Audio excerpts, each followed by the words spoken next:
Hello everyone, this is Shilpapi and today let us go for the concept of object-oriented support for index entry sequence files of data objects. So we have the basic operations on an indexed entry sequence file. So these are the different operations you have. You have got six different operations here. One is create the original empty index and data file, load the index file into memory before using it, rewrite the index file from memory after using it, add records to the data file and index, delete records from the data file and update the records. All these are the general basic operations on index file. So let us go for each and everything one by one. So the first operation you have is creating the file. Both the index file and the data file are created as empty files. Initially, nothing will be there inside the file. It will be created as the empty files with the header records and nothing else. This can be accomplished quite easily by creating the files and writing headers to both files. Both index and data file will be created. So without any data, you are going to create it with only header files, header records will be there. Now the second operation we have is loading the index into the memory. We assume that the index file is small enough to fit into the memory, primary memory. So we define an array called as index to hold the index records. So we just think that it will fit in our main memory. Whatever we have, the key and reference field in the index file, that will fit in our main memory. So each array element that has the structure of an index record. Loading the index file into the memory then is simply a matter of reading in and saving the index header record and then reading the records from the index file into the indexer. So that is nothing but the loading the index into the memory. Now the third operation we have is rewriting the index file from the memory. So when the processing of an indexed file is completed, it is necessary to rewrite index back to its index file if the array has been changed in any way. If suppose you have modified, if you have changed, then it needs to be rewritten onto your index file. Okay, that is the third operation we have. Fourth operation we have is record addition. Now we are going to add a new record to the data file. It requires that we also add a record to the index file. Adding to the data file itself is easy.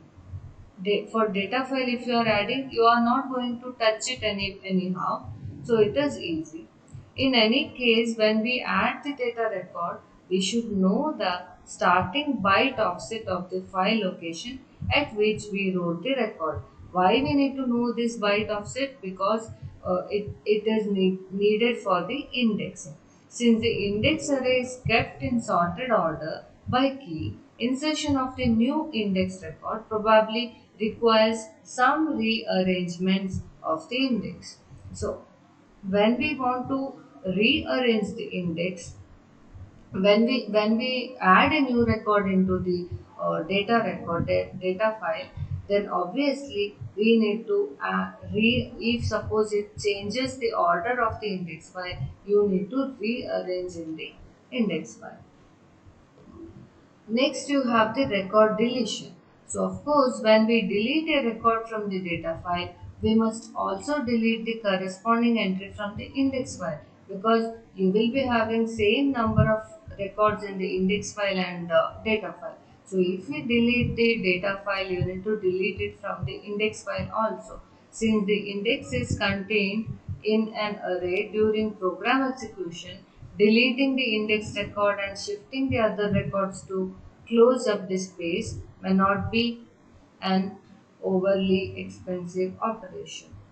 So alternatively, we could simply mark the index record as deleted by it might be using some tombstones. Say we have done it as a star as a tombstone. So you can mark it just as we might mark the corresponding data record.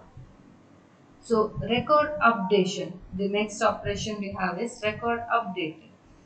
The update changes the value of the key field. That is the one thing you have. The update that does not affect the key field. That is one of the things. So the update changes the value of the key field. It requires reordering. If the update, whatever you are doing, if it is changing the value of the key field, then it requires the reordering of the index file as well as the data file. But if it doesn't affect the key field, say if it is not the primary key, whatever you are going to change, it might be some secondary key, then it will not affect the key field. If it does not affect the key field, then it does not require the rearrangement of the index file. But it may involve reordering of the data file. Why? Because you are going to touch the other field other than the key field that is there in the data file but not in the index file. So it might not be there might not be rearrangement in the index file, but you need to rearrange. Reordering will be there in the data file. So the next concept is indexes that are too large to hold in the memory. The index file is small enough to be loaded into the memory in its entirety, right? If the index is too large for this approach to be practical, then index access and maintenance must be done on secondary storage. If your index file is small enough to fit in the main memory, then the process will be easier. If your index is not small enough to fit in your main memory, then obviously we need to store it in the secondary storage, then the things will become difficult. Simple index is too large to hold in a memory. You should consider using a hashed organization if access speed is top priority. If you want to access it in one single step, then you need to go for hashed organization.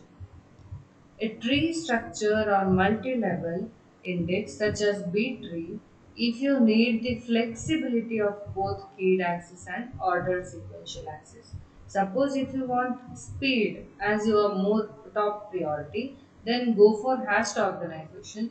If suppose speed is not the priority, if you want a flexible structure, then obviously go for the tree structures like B tree. Then you can get it done. What are the advantages of this?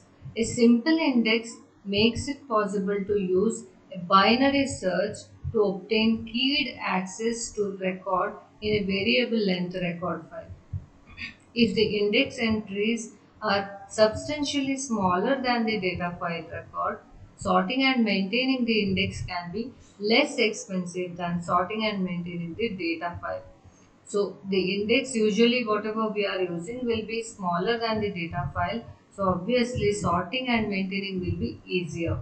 We can use multiple index to provide multiple views of data file. That are the different advantages you have for the index file. What are the disadvantages? Now if you go for binary searching for the index, it requires several seeks instead of taking place at memory speeds. Binary searching of an index on secondary storage is not substantially faster than the binary search of the sorted file. Now, index rearrangement. Due to the record addition or deletion, it requires shifting or sorting on secondary storage. So, when you are going for rearrangement, it will become an expensive process. So, that is the disadvantage of indexing. So, that's all about today. Thank you.